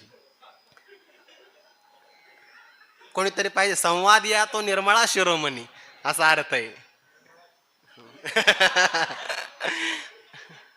आनंदे प्रेमे एकांती, आनंदे एकांती प्रेमे वसंडत. जाऊ चोरू लोणी, लोण्याची चोरी करून. आजी घेऊ चंद्र धनी, धनी म्हणजे तृप्ती. मध्ये चंद्र ही मनाची देवता आहे, त्यामुळे चंद्रधनी म्हणजे मनाची तृप्ती होईपर्यंत आज आपण ते लोणी घेऊ. चला वेळ लाविला अजूनही, अजूनही तुम्ही वेळ लावला आहे, लवकरात लवकर तयार व्हा. काय करिता गडे हो, तुम्ही गडे आहात ना, नेमकं काय करता? वेळ लावू नका, वेळ कमी आहे. वाट काढिली गोविंदी मागे गोपाळांची मांदी. याल तरी यारे लागे अवघे माझ्या मागे मागे. भगवंतानी बरोबर ज्या घरी लोण्याची चोरी करायची वाट काढिली गोविंदी, परमात्म्याने वाट काढली. परमात्मा मार्गदर्शक असेल तर मग अडचणी येत नाही. सगळे गोपाळ देवाचं अनुकरण करतात, अनुसरण करतात. गोपाळांची मांदी म्हणजे समुदाय मागे आहे. अवघाची वावरे कळो निधी कोणा खरे. परमात्मा सर्व ठिकाणी वावरतो आहे. व्यापक असल्यामुळे सर्व देशात, नित्य असल्यामुळे सर्व कालात, सर्वात्मा असल्यामुळे सर्वांच्या हृदयामध्ये. अवघाची वावरे, परंतु या स्वरूपामध्ये खरं काय आहे कोणा कळो निधी, कोणालाही कळू देत नाही. देवाची वैष्णवी माया आहे, त्यामुळे परमात्मा कोणाला कळू देत नाही. चोरी कुठं करायची? घर पाहुणी एकांताचे. एकांताचे म्हणजे एक परमात्म्यामध्ये ज्यांच्या चित्ताच्या वृत्तीचा शेवट झाला किंवा निर्णय झाला त्याला म्हणतात एकांत. ईश्वरा वाचून काही जे अनेक लाणी नाही. अंत शब्दाचे 2 अर्थ आहे. अंत म्हणजे शेवट, अंत म्हणजे निर्णय. निर्णय एकच परमात्मा. तया संतकरण जेता सकळ कामोपशांता. असं एकांताचं घर आणि पुन्हा नवविधा नवनीताचे श्रवणम कीर्तनम विष्णू स्मरणम पादसेवनम अर्चनम वंदनम दास्यम सख्यम आत्मनिवेदनम अशा नवविधा नवनीताचं भक्तीचं जे घर आहे ते पाहिलं देवाने. रिगे आपण भीतरी त्या घरात स्वतः प्रवेश केला आणि हरी माथुरियाच्या पूर्वी ज्याच्यामध्ये मंथन करून लोणी ठेवला आहे अशी मडकी देवाने सगळ्या भक्तांना पुरविली. तर त्यांना आनंद झाला. आनंदामध्ये भगवंताने पुन्हा सूचना केली, बोलो नेदी मने स्थिर, थोडं स्थिर राहा, आवाज करू नका, कोणी कोणाशी न बोला. पण देवाने ते खुणेनं दाखवलं. खुण दावी, तोंडावर बोट ठेवलं, बस खुण दावी. खारे क्षीर मनसोक्त दुधाचं प्राशन करा, लवकरात लवकर सेवन करा. विलंब कार्य नाशकाहा. रामायणामध्ये प्रसंग आहे असा की काही गोष्टी मनुष्याने मिळाल्याबरोबर खाव्या. फलम मूलम तथा तीर्थम प्रसादो राघवस्यच शीघ्रमेवानुसेवेत विलंब कार्य नाशकाहा. वेळ लावला की कार्याचा नाश होतो. जोगावल्यावरी तुका करीतो चाकरी आणि तृप्त झाल्यानंतर तुकोबारा म्हणतात, मी देवाची चाकरी सेवा करतो. ज्ञानाची तृप्ती आहे आणि भक्तीची सेवा आहे. पुढे काल्याच्या प्रसंगातला अभंग. सगळ्या गोपाळांना एका गोपाळाला परमात्मा विचारपूस करतात. कारे गमाविल्या गाई, आली वळती तुझी जाई, मागे झाले काही एकातिका नेनसी, केलासी फजित मागे पुढेही बहुत, लाज नाही नित्य नित्य दंड पावता, ओला खोडा खिळ गाडी ऐसा कोण तया काढी, धावले कापडी तुझी आधी ओढाळा, चाले चाल धावे मीही येतो तुझ सवे, तुका म्हणे जव तेथे नाही पावली. कारे एका गोपाळाला विचारलं, हे गोपाळा, गायी कारे गमाविल्या. गायी म्हणजे इंद्रिय. कारे गमाविल्या, गमाविल्या म्हणजे हरविल्या किंवा मोकळ्या का सोडल्या. किंवा गमाविल्या, गमने शब्दाचा अर्थ असा आहे गमगच्छते जाणे, किंवा मराठीमध्ये गमला म्हणजे वाटला असा एक अर्थ आहे, आणि गमला म्हणजे नाहीसा झाला. तर विषयाच्या रानामध्ये आपल्या गायी तो का जाऊ दिल्या, गमाविल्या, का सोडल्या आहे. आता या गायी विषयामध्ये स्वैर सोडायच्या नाही. तुझी वळती आली जाई, त्या गायींना पुन्हा वळवून आणायची तुझी पाळी आलेली आहे. तुझ्याकडे सेवा आहे ती. त्या सगळ्या 5 ज्ञानेंद्रिय, 5 कर्मेंद्रिय आणि सगळ्यात ओढाळ असणारी मन नावाची गाय, त्यांना वळून पुन्हा माघारी आण. मागे झाली काही एकातेकाने नसी. काही लोकांना मागे या गायींना स्वैर सोडल्यामुळे काय काय परिणाम भोगावे लागले ते का नेनशी. तू का बरं जाणत नाही. काय काय झालं इथे उल्लेख असा केला आहे, इंद्रा पडली भगे, चंद्र झाला काळा, नारद चुकला चाळा भजनाचा. असं मागं काय काय झालंय काय माहिती नाही का. नवश स्वर्गाधिपती झाला, परिराहटी भामावला, तर भुजंगत्व पावला नेनसी काही, असं देव गोपाळांना म्हणतात. केलासी फजित मागे पुढेही बहुत, लाज नाही नित्य नित्य दंड पावता. या इंद्रियांनी तुला फजित केला आहे मागे सुद्धा, आणि स्वैर राहिलं तर पुढे सुद्धा बहुत फजित करील. म्हणून नित्य नित्य वारंवार दंड प्राप्त होतोय, शिक्षा मिळते आहे, तरी सुद्धा लाज नाही. ते लाज पै निर्मळाने सुगागोड, तुला का वाटत नाही. ओला खोडा खिळ गाडी ऐसा कोण तया काढी. उदाहरण दिलं आहे, एखादी अपराधी असतो आणि त्या अपराध्याला ओला. आता ओला शब्दाचा ओल ते तारण म्हणतात त्याला. जर गायी गेल्या तर तुला गहाण पडावं लागेल असा एक अर्थ. किंवा खोडा म्हणजे त्याचे ते हात पाय त्या लाकडाच्या यंत्रात बांधतात, त्याला खोडा म्हणतात, हा एक अर्थ आहे. दुसरा एक अर्थ आहे ओला म्हणजे लाकडात प्रकार 2, एक कोरडं लाकूड आणि ओलं लाकूड. तर ओला खोडा म्हणजे ओल्या खोडापासून तयार केलेला बिडी.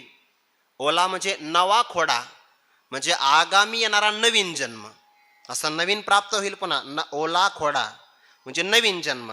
खिळ गाडी, अज्ञानाचा खिळा तर अत्यंत बलकट आहे, तो दृढ अपरोक्ष ज्ञानाशिवाय निघणार नाही.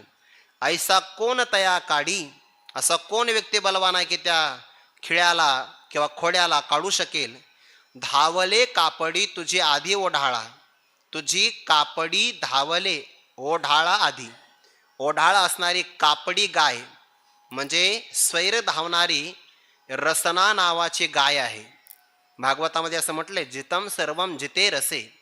सर्व रसाला जिंकता येतं, आपलं सर्व विषयांना जिंकता येतं, पण रसनेंद्रियाला मात्र जिंकता येत नाही आणि ते धावते आहे. म्हणून चाले चाल धावे मीही येतो तुझं सवे. ती रसना नावाची गाय जोपर्यंत रस नावाच्या विषयापर्यंत पोचत नाही तोपर्यंत घाई कर, कारण त्याला आपल्याला खेचून आणायचे आहे. घाई कर, मीही येतो तुझं सवे. भगवान म्हणतात, मी सुद्धा तुला सहाय्य करण्याकरता येतो. कुठपर्यंत? तुका म्हणे जव तेथे नाही पावली.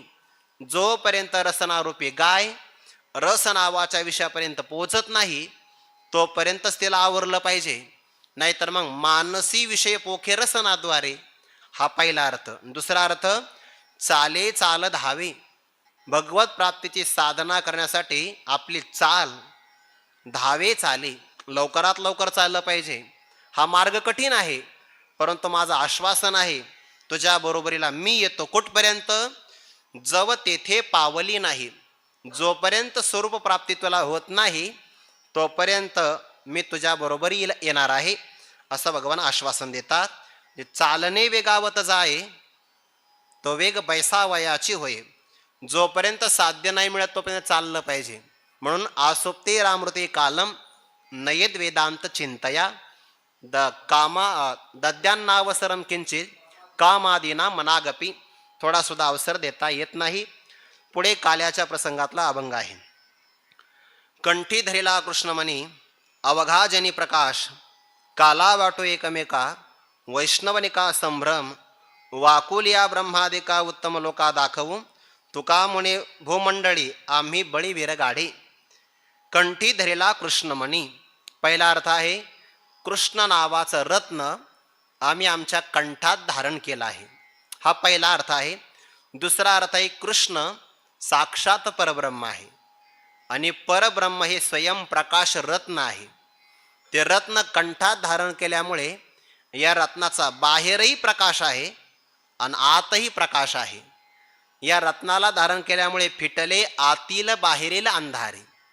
आत्मस्वरूपावरचा अविद्येचाही अंधार गेला आणि जगताचं असणारं अधिष्ठान तत्वही आम्हाला कळालं. अगोदर परिचय झाला, मी ब्रह्म आहे, संपूर्ण जगतही ब्रह्म आहे. कंठी धरेला कृष्णमणी अवघा जनी प्रकाश.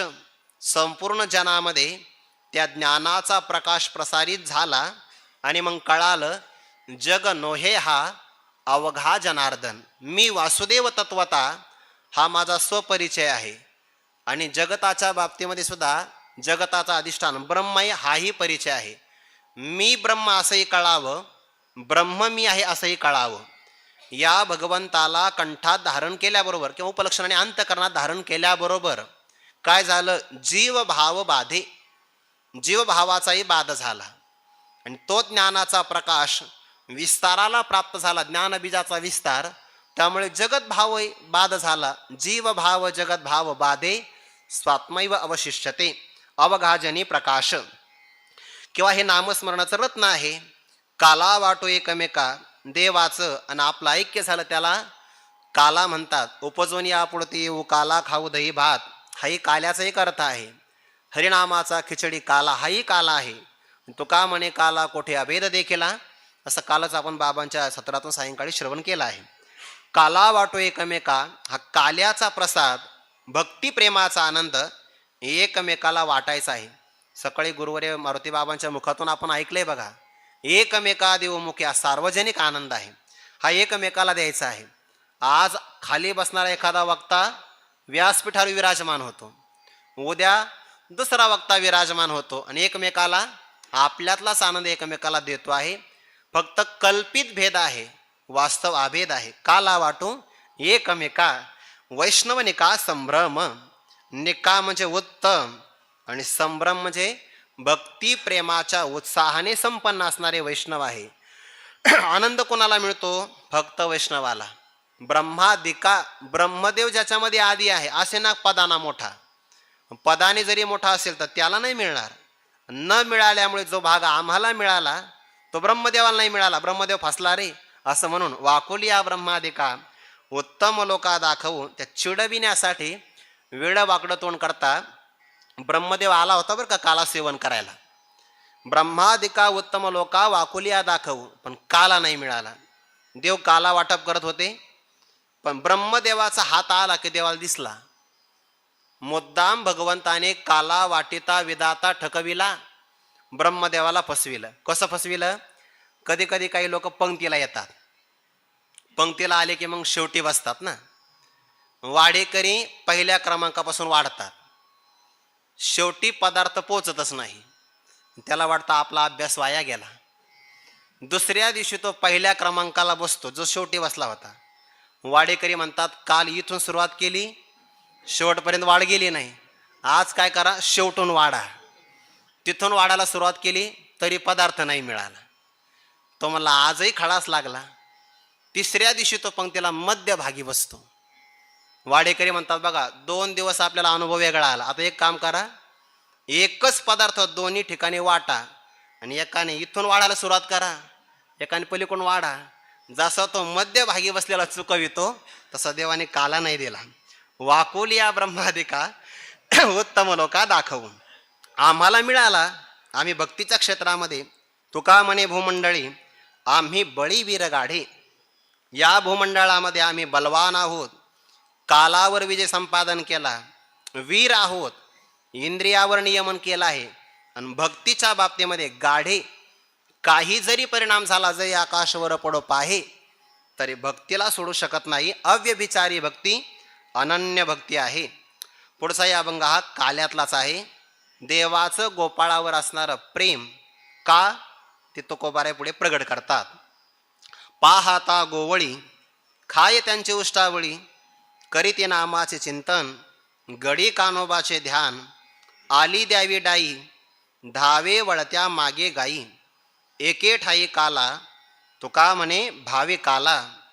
या गोपाळांचं जर आपण वरवर पाहिलं, आहाच तेवी आम्हा तया परस्परे, बाहेरी नामाचीच अंतरे, वाचून आतोवट वस्तू विचारे, मी तेची ते आणि मी स्वरूपाने एकच आहे.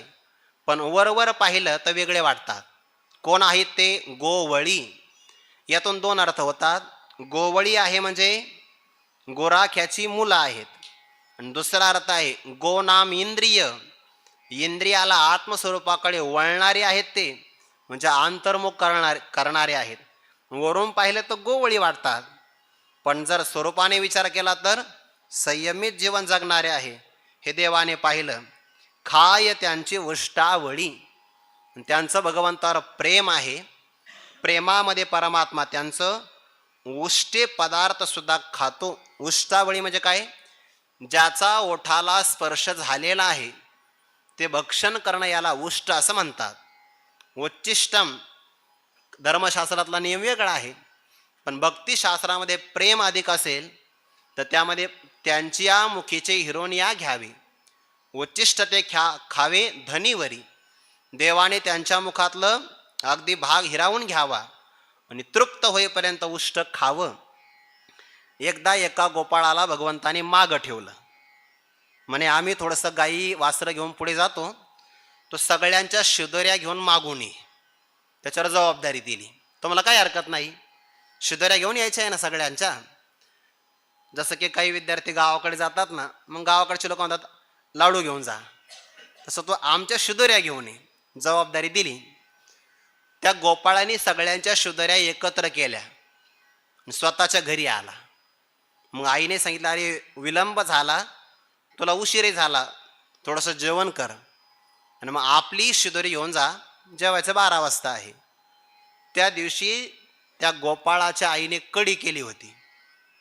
काही पदार्थ असे असतात ते साधले पाहिजे. फक्त त्यातला कढी नावाचा प्रकार आहे, फक्त साधला पाहिजे. सगळे पदार्थ मग त्याच्या समोर मागे हटतात, सगळे राजीनामा देतात, पण कढी तशी मात्र झाली पाहिजे.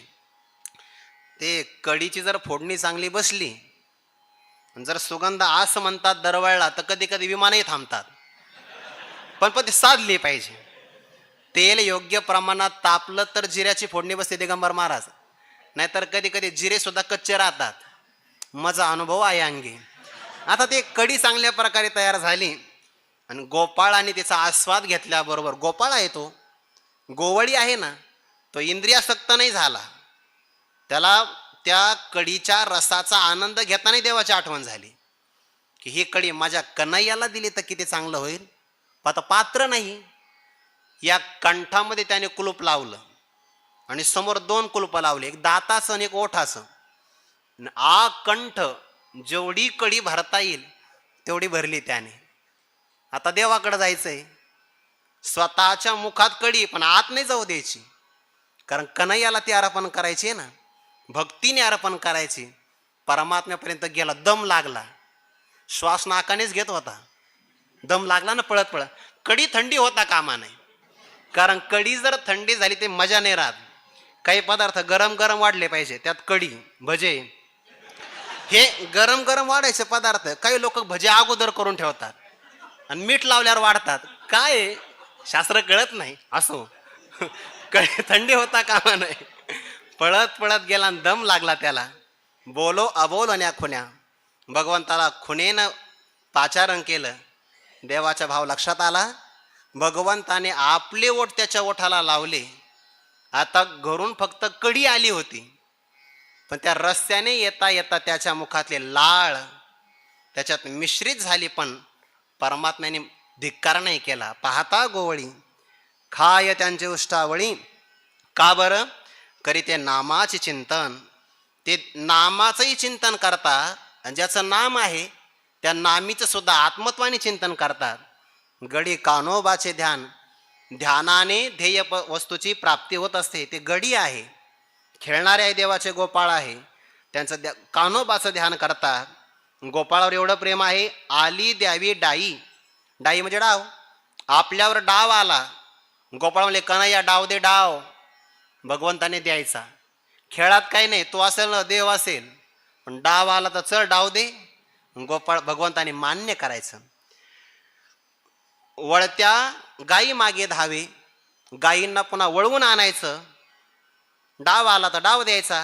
गोपाळाने सांगितलं दररोज आम्हीच गायी वळून आणतो, आज तुझा क्रमांक आला आहे. ते ब्रह्मदेवाने चोरलं की नाही, तेव्हा भगवान ते वासरं वळून आणण्याकरताच गेले होते. भगवंता ते ब्रह्मदेवाने वासरही चोरले. भाग निदिता तो वत्से, गोवळ घेऊन गेला. धावे वळत्या मागे गायी, एके ठाई काला. तुका म्हणे भाविकाला, जो भाविक आहे, प्रेमळ आहे, त्या असणाऱ्या भाविकाला परमात्मा एका ठिकाणी काला प्रदान करतो. एक अधिष्ठानावर एकत्वाचा काला प्रदान करतो. हरिनामाचा खिचडी कालाही प्रदान करतो. हे गोपाळ एके दिवशी त्यांच्यावर प्रसंग आला. कोणता प्रसंग? पहिलं आली आगी कानो कायरे करावे, न कळे ते कैसे आजी वाचो आम्ही जीवे. धावरे हरी सापडलो संधी, ओन व्याचे मध्ये बुद्धी काय करावी. अवचिता ज्वाळा येता देखिल्यावरी, परतोनी पाहता अवघे होतो पाठमोरी. स्वभवता फेर रिग न होय पळता, तुका म्हणे जानसी ते करावे अनंता. पहिलं आली आगी. एकदा वनवा लागला त्या जंगलामध्ये. सकाळी आपण उमेश महाराजांच्या ते ऐकलंय बघा, ते तालवनामध्ये अग्नी लागला. सुरुवातीला कमी होता, तो प्रचंड वाढत गेला. आणि भगवंताने ते धूर पाहिला आणि सांगितलं गोपाळा झाडावर चढून बघ बरं. ते अतिशयोक्ती अलंकार. त्या गोपाळांना काढण्यासाठी म्हणे क्रेन लावली. पहिला आली आगी, पलीकडच्या बाजूला अग्नी लागला. कानो काय रे करावे. देव आता नेमकं काय करावं? न कळे ते कैसे आजी, आज काय करावं हे आम्हाला कळत नाही. वाचो आम्ही जीवे, आम्ही जीवाने कसं काय वाचावं. धावरे हरी सापडलो संधी, देवा या अग्नीच्या संधीमध्ये आम्ही सापडलो आहे. ओ नव्याचे मध्ये बुद्धी काय करावी. अग्नीचा चपेट आहे, वनातली अग्नी आहे, दावानला आहे हा, आणि याच्यामध्ये आता संधीत सापडलो देवा, आम्ही आता नेमकं काय करावं. पण या गोपाळाने धावरे हरी, सगळे भगवंताला शरण गेले. ज्ञानोबा म्हणतात, एखादा रंक व्यक्ती जर माझी प्रार्थना करेल, रंक एक आडलेपणे काकुळती धाव गा धाव म्हणे, तरी तयाची ग्लानी धावणीनं घडेमच, आणि भक्ताही तेची दशा, तरी भक्तीचा सोस कायसा, मनवून हा ध्वनी ऐसा न वाखा नावा. अवचिता अकस्मात ज्वाळा येता देखिल्या वरी, त्या ज्वाळा अकस्मात त्या जंगलातून वरती येताना आम्ही पाहतो आहे. परतोनी पाहता अवघे होत पाठमोरी. आम्ही पाठमोरी होतो, पाठ फिरवलेले होतो. पण पुन्हा मागं वळून पाहिलं तर या ज्वाळा प्रचंड प्रमाणात वाढलेल्या आहे. सभोवता फेर रेगन्न होय पळता. देवा, सभोवता आमच्या अवतीभोवती जर पाहिलं तर या अग्नीने फेर वेढा दिलेला आहे. रिघ म्हणजे अवकाश किंवा जागा, पलायन करण्यासाठी जागा मात्र मिळत नाही. म्हणून तुका म्हणे जानसी ते करावे अनंता. या प्रसंगामध्ये देवा काय करावे? अनंता तू जानसी, तू जाणतो आहे, आम्हाला या वनव्याच्या संधीतून सोडावं. अशा प्रकारे यथामती यथावकाश जगद्गुरु तुकोबारायांच्या तुकोपनिषद अष्टादशाचं एक असणारं सत्र वाक्पुष्प हे भगवान श्री ज्ञानोबाराय जगद्गुरु तुकोबाराय, गुरुवर्य बाबा, गुरुवर्य डॉक्टर बाबा, गुरुवर्य भास्कर बाबा, सकल गुरुबंधूंच्या, गुरुवर्य श्री मारुती बाबा कुरेकर यांच्या सर्वांच्या चरणारविंदी समर्पित करून वाणीला पूर्णविराम. तरी न्यूनते पुरते अधिकते सरते करुणे घ्यावे हे तुमते विनवूत असे. पुंडलिक वरदा हरी विठ्ठल श्री ज्ञानदेव तुकाराम मौली ज्ञानेश्वर महाराज की जय. जगद्गुरु तुकाराम महाराज की जय. सद्गुरु जोग महाराज की जय.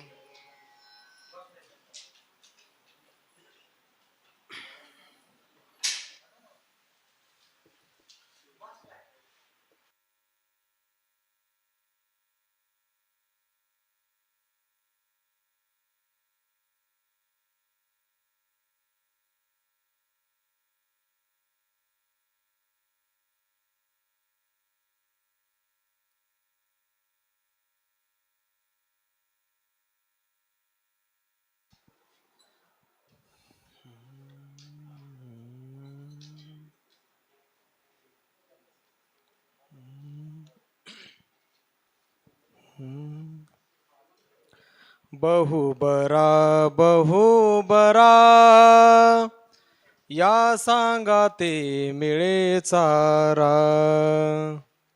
या सांगाते मिळे चारा. या सांगाते मिळे चारा. बहुबरा बहुबरा या सांगाते मिळे चारा. या सांगाते मिळे चारा. या सांगाते मिळे चारा. म्हणून जीवेसाठी घेतली कान्होबाची पाठी. म्हणून जीवेसाठी घेतली कान्होबाची पाठी. म्हणून जीवेसाठी घेतली कान्होबाची पाठी. घेतली कान्होबाची पाठी. घेतली कान्होबाची पाठी. म्हणून जीवेसाठी घेतली कान्होबाची पाठी. घेतली कान्होबाची पाठी. घेतली कान्होबाची पाठी. बरवा बरवा दिसे समागमयाचा निमेषे. समागमयाचा निमेषे. समागमयाचा निमेषे. बरवा बरवा दिसे समागमयाचा निमेषे. समागमयाचा निमिषे. समागमयाचा निमिषे. म्हणून जीवेसाठी घेतली कान्होबाची पाठी. म्हणून जीवेसाठी घेतली कान्होबाची पाठी. म्हणून जीवेसाठी घेतली कान्होबाची पाठी, घेतली कान्होबाची पाठी, घेतली कान्होबाची पाठी. म्हणून जीवे साठी घेतली कान्होबाची पाठी, घेतली कान्होबाची पाठी, घेतली कान्होबाची पाठी. पुढती पुढती तुका, पुढती पुढती तुका, पुढती पुढती तुका, पुढती पुढती तुका, पुढती पुढती, पुढती पुढती तुका, पुढती पुढती तुका, पुढती पुढती तुका, पुढती पुढती तुका. सुकला सुकवितो लोका तुका, सुकला सुकला सुकवितो लोका तुका, सुकवितो लोका. म्हणून जीवेसाठी घेतली कान्होबाची पाठी, घेतली कान्होबाची पाठी. म्हणून जीवेसाठी घेतली कान्होबाची पाठी, म्हणून जीवेसाठी घेतली कान्होबाची पाठी, घेतली कान्होबाची पाठी. म्हणून जीवेसाठी घेतली कान्होबाची पाठी.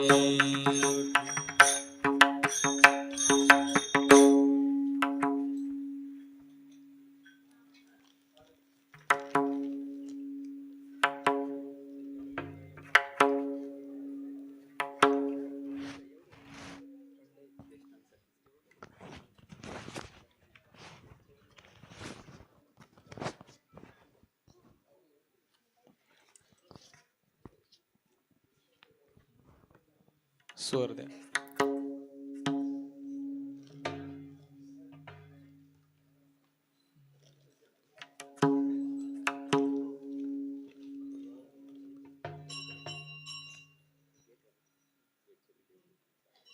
इंद्रायणी चेतटी धरिला रहिवास, विश्वतारावया लक्ष्मी निवास.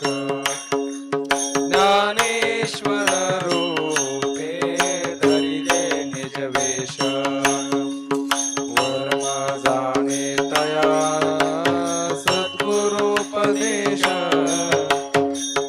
वर्म जाणे तया सद्गुरुपदेश. जय देव जय देव जय ज्ञानदेवा, जीवा शिवाचा आदि परब्रह्म ठेवा. कृष्ण एकादशी दशी कार्तिक मासी आपण पंढरीनाथ सनकादिकांसी. यात्रेसी येताते स्वानंद रासी. दर्शन घडे तया निज मुक्ती देसे. दर्शन घडे तया निज मुक्ती देसे. जय देव जय देव जय ज्ञानदेवा. जीवा शिवाचा आदि परब्रह्म ठेवा. वैसिक पुत्र केला वाचक वेदाचा. प्रतिष्ठानी गर्व हरिला विप्राचा. विशेष अर्थ केला भगवद्गीतेचा. प्रत्यक्ष द्वार दारी शोभे पिंपळ कनकाचा प्रत्यक्ष दारी शोभे पिंपळ कनकाचा जय देव जय देव जय ज्ञानदेवा जीवा शिवाचा आदि परब्रह्म ठेवा सनक सिद्ध गणा माझे तू श्रेष्ठ ज्ञानावरी माझे ज्ञान वरिष्ठ अनुताप दीप्ती विश्वगणदाट नाम यावरी लोटे प्रेमाचा लोट नाम यावरी लोटे प्रेमाचा लोट लोटे प्रेमाचा लोट जय देव जय देव जय ज्ञानदेवा जीवा शिवाचा आदि परब्रह्म ठेवा प्रपंच रचना सर्व ही भोगून गेली अनुतापाचे ज्वाळी देह बुद्धी हविली वैराग्याची निष्ठा प्रगटून दाखविली अहंता ममता दवडून निज शांती वरिली जय जयाजी सद्गुरु स्वामी तुकया दातारा तारक तो सकळांचा जीवन ग सोयरा हरिभक्तीचा महिमा विशेष वाढविला विरक्ती ज्ञानाचा ठेवा उघडिला जगदोद्धाराला गी उपाय सुचविला निंदक दुर्जनांचा संध्या निरसिला जय जयादी सद्गुरु स्वामी तुकया दातारा तारक सकळांचा जीवन ग सोयरा 13 दिवस वया रक्षोनिया उदकी कोरड्याची लाडोनी दाखविल्या शेती अपार कविता शक्ती मिरवून विधी अंकी कीर्तन श्रवणे तुमच्या तर्जे जनलोकी जय जयादी सद्गुरु स्वामी तुकया दातारा तारक तो सकळांचा जीवन ग सोयरा बाळवेष घेऊन श्री हरी भेटला विनिता ललिता तुझी आठवा दिला तेने ब्रह्मानंदे प्रेमारुणविला न तुके मनोने तुका नामे गौरविला जय जयादी सद्गुरु स्वामी तुकया दातारा तारक तो सकळांचा जीवन ग सोयरा प्रयाण काळी देवे विमान पाठविले कलीच्या काळा माझे अद्भुत वर्तले मानव देह घेऊन निज धामा गेले निळामणे सकळ संता घोषविले जय जयादी सद्गुरु स्वामी तुकया दातारा तारक तो सकळांचा जीवन ग सोयरा आरती तुकारामा स्वामी सद्गुरु नामा सच्चिदानंद मूर्ती आय दाखवी आमा आरती तुकारामा राघवे सागरात पाषाण तारिले तैसे आत्मोपाने मंगलशीले आरती तुकारामा स्वामी सद्गुरु नामा सच्चिदानंद मूर्ती आय दाखवी आमा आरती तुकारामा दुःखिता तुलने से ब्रह्म तुकासे आले मनो निरामेश्वरे मनो निरामेश्वरे चरणी मस्तक ठेविले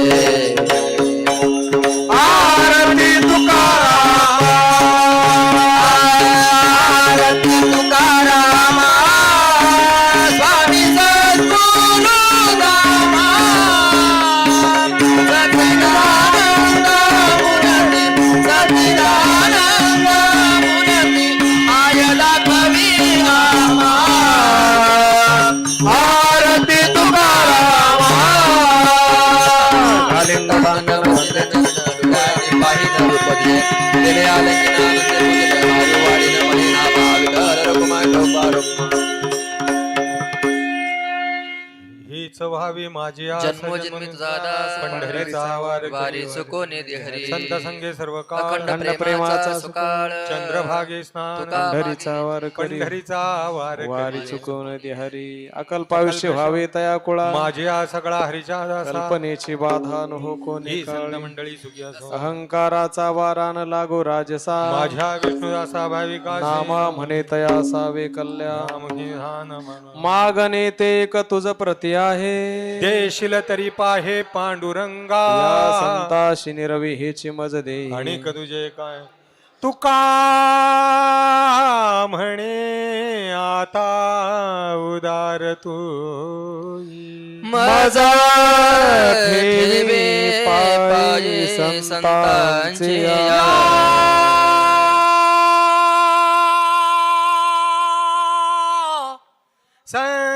संताशी निरवी हेची मज देई आणि का